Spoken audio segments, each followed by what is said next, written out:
Maithili express की शानदार प्रस्तुति।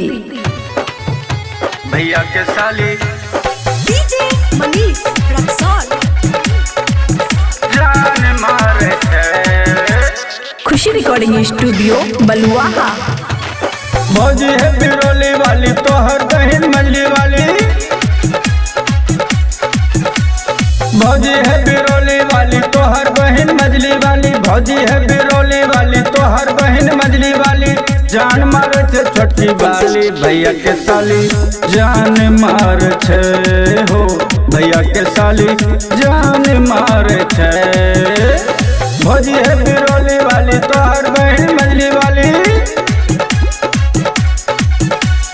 भौजी है बिरोली वाली तोहर बहन मजली वाली। भौजी है बिरोली वाली तोहर बहन मजली वाली। जान मारे थे छोटकी वाली भैया के साली। जान मार छे हो भैया के साली। जान मार छे। जान मार छे। डीजे मनीष रक्सौल भैया के साली।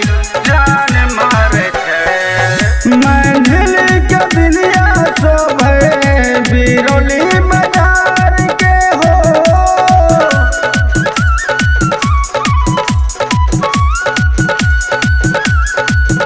मंझिल के बिलिया शोभे बिरोली बाजार के हो। छोटी की सैंडल शोभे बिनवा गरम के।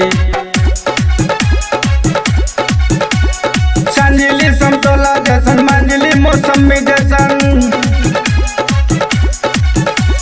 संजली समतोला जैसन मंजली मौसमी जैसन। संजली समतोला जैसन मंजली मौसमी जैसन। छोटी के गाल छे गुलाबी भैया के साली।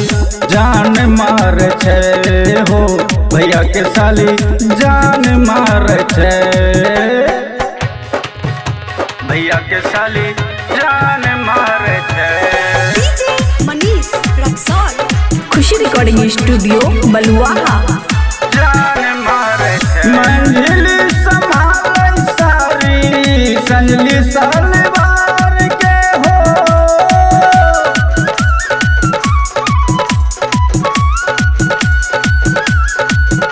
मंझिली संभाल सारी संजली सलवार के हो। छोटकी साली मांगे गारी भर के मदार हो। मंजली देखब डोरी संजली सरकब चोली।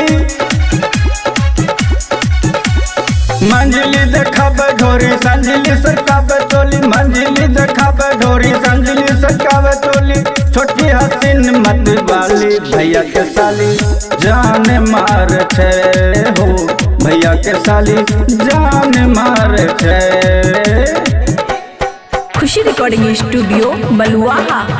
जान मार छे। डीजे मनीष रक्सौल भैया के साली।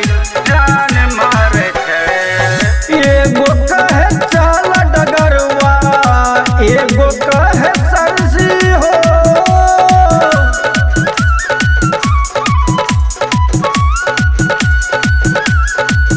एगो कहे चाल डगरवा एगो कहे सरसी हो।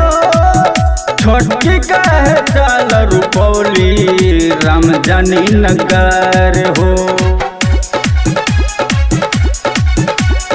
मल्लिक छे मजवानी संजली सतरंगी।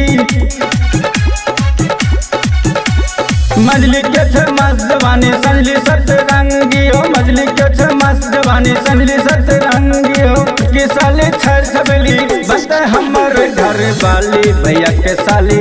जान मार छे हो भैया के साली। जान मार छे।